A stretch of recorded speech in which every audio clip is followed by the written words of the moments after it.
The frame you're looking at today is an Oliver Peoples sunglass frame called the O'Malley Sun. Hi, this is Glenn with All American Eyeglass Repair. Not only do we carry this frame, but we have replacement parts and can repair the frame if it breaks.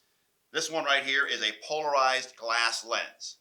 So if this lens breaks, which will happen a lot of times on frames, if there's an accident, we can actually replace the actual lens. And something else to show you about this one, great sleek designs on the O'Malley and also on the Oliver Peoples. You will see the great hinge setup on here, high quality riveted design that they have.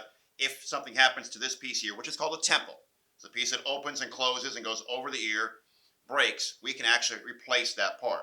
So if you have an Oliver Peoples sunglass frame, specifically the O'Malley Sun, and need replacement lenses or replacement temples, give us a call. What we would do is replace both lenses. It comes in several different colors. We just need your color code and information, which always in the frame is printed on the inside of your temple. With that information, we can duplicate and make sure we put the same exact part on your Oliver Peoples frame. In this case, the Oliver Peoples O'Malley Sun.